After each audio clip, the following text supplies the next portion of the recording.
좋으신 말씀이시고요. 그러면 우리 황인수 원장님께 예를 들어서 이제 지금 SK 아이캉병원으로 들어오셔서 지금까지 이제 북경에 계시는데 그 돌아가셔서 만약 11년 전으로 돌아가시면은 원장님께서는 다시 들어오십니까?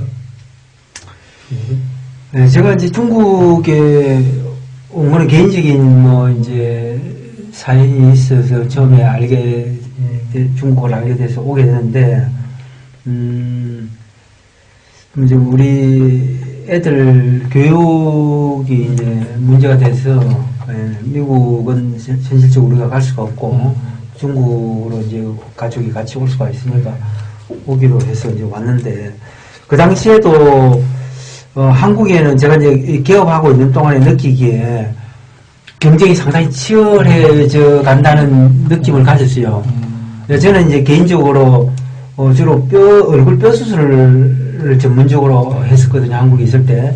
이제 얼굴 뼈 수술은 하는 분들이 이제 그렇게 그 당시에 뭐 많지는 않아가지고 성형외과 분야 중에서는 그나마 이제 경쟁이 좀 덜 해서 아는 분들이 수술 받았던 분들이 또 이제 소개하고 이렇게 해갖고 많이 왔었는데, 기본적으로 성형외과 의사가 많이 배출이 되고, 개업도 많이 하던, 이제 팽창하는 그런 시기였기 때문에 경쟁이 좀 치열하다는 느낌을 가졌어요. 그래서 중국이 이제 한국 성형이 이제 한류가 파급이 되고, 한국 성형에 대해서 관심을 가지고 해서 중국이 하나의 큰 시장.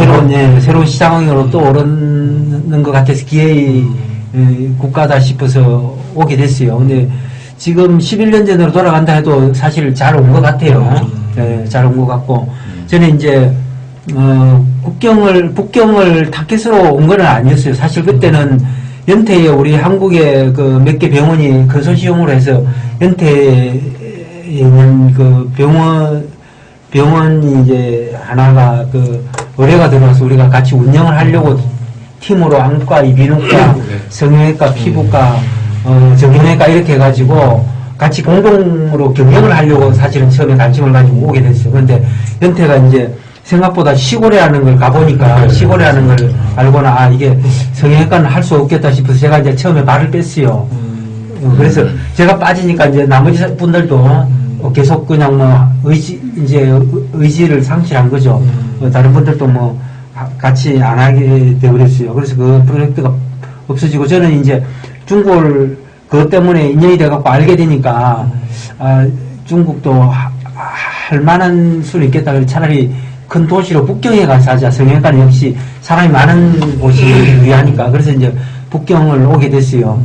북경에 오니까 북경은 이제 다른 지역하고 틀려가지고 이게 시험 우리가 이제 조금 뒤에도 있겠지만은 우리가 먼저 뭐 다른 나라에 오면 의사 면허증을 의사는 구해야 되니까 그렇죠. 의사 면허증이 북경은 시험 제도라는 게 있더라고요. 다른 지역하고 틀려가지고 북경하고 이제 의사 행위 면허증만 본다면은 북경과 북경이 아닌 곳으로 나눌 수 있어요. 중국을. 북경 지역은 행위 면허 시험을 치는 곳이에요. 위생부에서 주관을 해서 이론 시험을 치고 그다음 프레젠테이션도 하고 오랄 테스트도 하는 그런 시험을 쳐가지고 시험 점수가 일정하게 이상이 돼야지만 면허증이 나오는 곳이에요. 관악도 있고. 근데 다른 지역은 예를 들면 상해라든지 뭐 천진이라든지 충칭, 합웨이 이런 데는 전부 다 신청을 하면 그 당시에 그냥 면허증을 줬어요. 지금도 뭐 시험을 치지 않고요. 실제로 시험을 친다 해도 형식적이고, 북경만 이제 정상적인 시험을 치고 있는 그런 형태인데, 이제 대신 시험을 치긴 어렵지만 통과가 되면은 그 자체가 진입 장벽이 되는 거예요. 지금까지도, 의사 전문의 중에서 이제 시험을 우리나라 많은 전문의들이 북경에 와서 시험을 쳤지만은 면허증을 취득한 사람이 많지가 않거든요. 그러니까 이제 그 면허증이 또 있어야지만 진료를 할 수가 있기 때문에 북경에서만은 면허증이 없는 상태에서 진료를 하기 어려우니까 그 자체가 진입 장벽이 돼서 오히려 이제 지금은 뭐 진료하는데 경쟁자들이 좀 더 적다고 할 수 있죠. 다른 지역보다는. 대신 이제 병원을 설립해서 운영을 하기에는 북경은 불리한 거예요. 그렇게 우리 한국 의사를 모시고 이제 같이 진료를 하기에는 다른 지역은 한국 의사를 얼마든지 초청을 할 수가 있어요. 설립하면은 여기 방금 김 박사님이 이제 구성원들을 모으기가 어렵다고 하셨는데 예를 들면 북경이 아니고 상해에서 설립을 하면은 의사를 얼마든지 공급을 할 수가 있어요.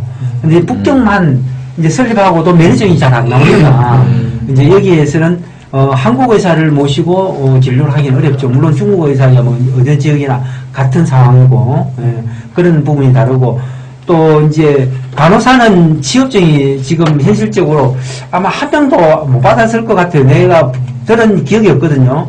의사 외에 다른 의료 인력은 면허증 제도 자체가 없어요. 아직까지. 중국어로 시험을 봐야 되기 때문에 네. 거의 뭐 현실적으로 그리고 여기에서 뭐 중국 그 한국 대학을 졸업하거나 간호사증을 가지고 네. 중국에 와서 형식적인 시험을 치르는 그런 시험이 있나요?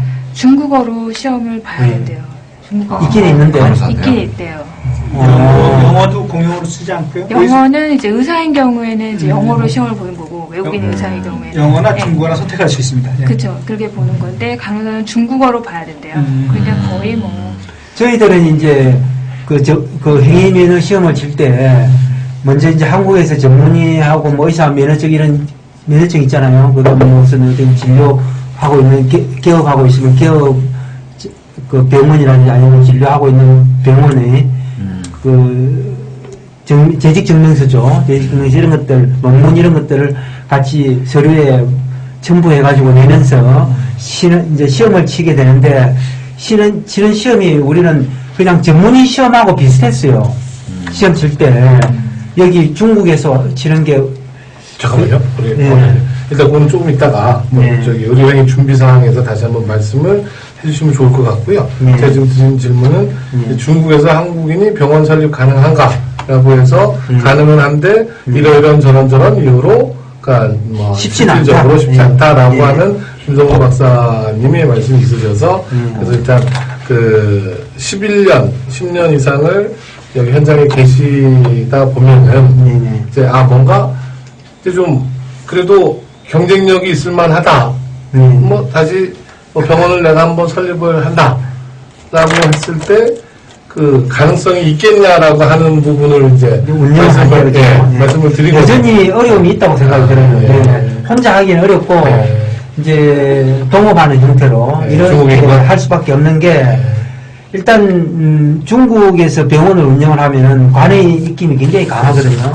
우리나라는 이제 보건복지부고 중국은 위생부인데 우리나라는 보건복지부가 관리 감독을 하더라도 그 적대시하지는 않거든요. 근데 중국은 뭐 적대시라는 표현은 좀 적절치 않겠고 중국은 관리 감독이 엄격해가지고 거기에 적발이 되면은 얼마든지 병원을 폐쇄시킬 수가 있어요. 우리나라는 이제 그런 조항이 있는지는 잘 모르겠지만 있다 하더라도 실제로 보건복지부 때문에 문을 닫았다고 하는 그런 성형외과가 있었다는 얘기를 들어본 적이 없거든요. 그런데 여기는 수시로 관리 감독을 나와가지고 실제로 폐쇄시키는 경우가 흔해요. 그렇기 때문에 관의 입김이 강하다고 얘기를 할 수가 있겠죠. 그래서 그런 것들이 아무래도 외국인한테는 그게 더 엄격하게 잣대를 들이댈 수밖에 없는 거죠. 예. 자기 자식은 뭐 이쁘지만 남의 자식은 그게 이쁠 수가 없는 거죠. 자기 땅에 와가지고 뭐 일을 하는데. 그럼 이렇게 정리를 하면 어떨까 싶네요. 일단 중국에서 뭐 특히 북경에서 그 특성상 뭐 예를 들어서 독자로 경험적으로 봤을 때 독자로 하기에는 여러 가지 외부 요인들이 뭐 아주 변수들이 많아서 독자로 하기는 쉽지 않고 뭔가 한다고 하더라도 그 외부 요인들을 좀 이렇게 막아줄 수 있는 든든한 후원자인 여기 본국인과 합자 정도 한다고 하면은 뭐 시장 상황이라든가 이런 부분들이 많이 성숙돼 있다. 뭐 이 정도로 뭐 일단 이 정도 요 지금 설립건에 대해서 뭐 이렇게 그렇죠. 일단 그 중국에서 한국인 병원 설립 가능하다. 그런데 지역별로 좀 차이가 있고 그리고 그래도 이쪽 현지인과 합작을 해서 좋은 우호관계로 뭐 병원을 진행하는 게 맞는 것 같다. 이 정도로 일단 넘어가도록 하죠. 뭐.